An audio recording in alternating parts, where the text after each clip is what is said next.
There was a time in my life where I thought I was becoming a pretty knowledgeable person.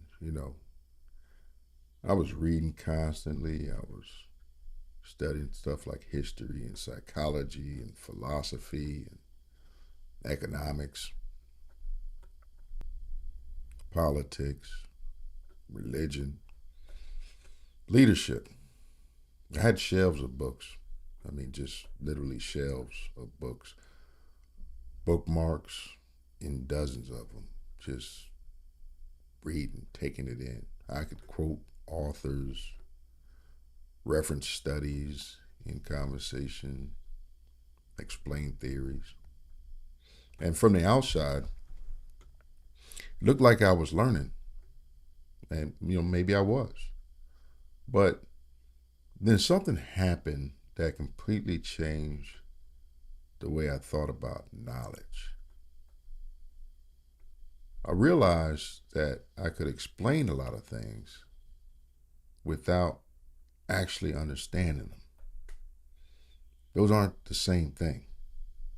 I think most of us have met people who sound incredibly intelligent.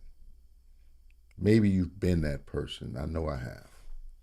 You can use all the right words, you can reference all the right books, speak with confidence, and still completely miss the point. Because understanding isn't measured by how complicated your explanation is. And that realization humbled me. Here's the analogy that changed everything for me. Imagine somebody dumps 1,000 puzzle pieces onto your table. Every single piece of the puzzle is real. It's a real piece. Every piece belongs, meaning it's actually part of the puzzle. Every piece matters because if you're missing a piece, then you have an incomplete puzzle. You'll never have the complete picture. But until those pieces connect, you don't actually know what you're looking at. That is information. You have all these pieces, and they're all part of the puzzle, but you still don't know what you're looking at yet. That's information. Now, imagine spending years collecting more puzzle pieces, more facts, more statistics, more books, more quotes, more videos, more podcasts. And at some point, you have to stop collecting and start assembling. You have to start putting the pieces together. And that is where understanding begins. So, this also changed the way that I look at or think about disagreements. See, I used to assume that if two people disagreed, one of them just didn't know enough. Now, I'm not so sure. Sometimes they both have the same information. They're just organizing it differently. Think about that. They both have the same information, they're just organizing it differently. They're seeing different relationships, different contexts, different assumptions, different patterns. And that doesn't automatically make either one of them right. But it does explain why simply throwing more facts at people often doesn't change their minds. Because facts don't organize themselves. People do. So if you think about that puzzle and these pieces, maybe you've got this big old puzzle and two people may have all the puzzle pieces, all the information, except they're working on two different parts of the puzzle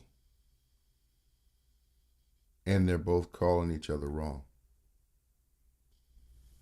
So maybe it's not a matter of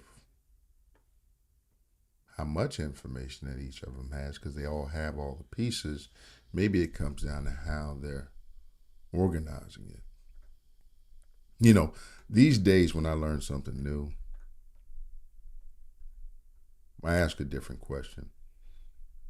I don't ask, what did I just learn?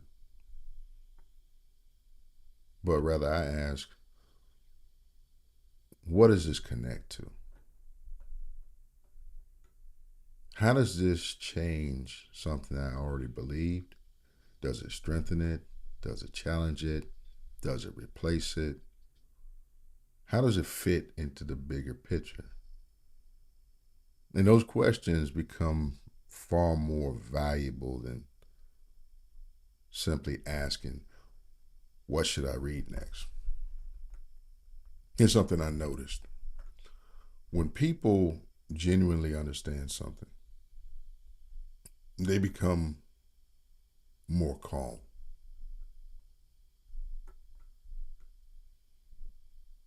They don't get louder. They get more calmer, because they don't feel the need to prove that they're intelligent. They're trying to illuminate something, not impress someone.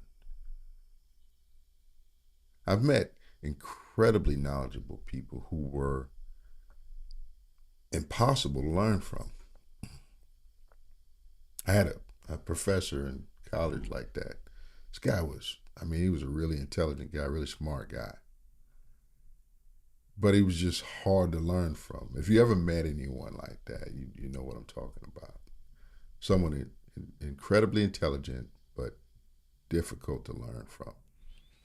And I've also met people with relatively little formal education who helped me understand things I'd struggled with for years.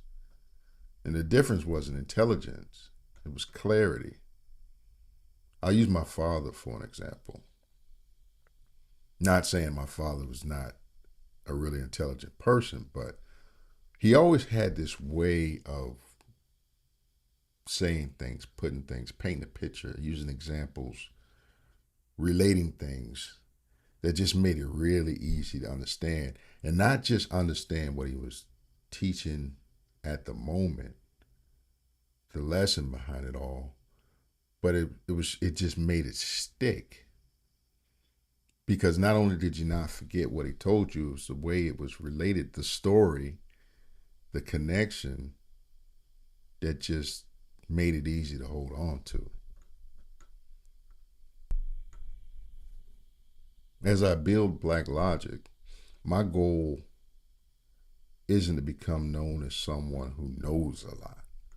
Honestly, that doesn't even interest me anymore. I'd rather become someone who helps people understand. And those are two different missions. If people leave one of my videos saying, I never thought about it that way before, to me, that's success. Not because I changed their mind, but because I helped them see something more clearly. So here's my question for you. What's one subject you spent years learning that you still don't fully understand? And that's not criticism. That's an invitation. Because understanding isn't the finish line. It's a lifelong process. And maybe That's exactly what makes learning so rewarding. Thanks for spending a little time with me.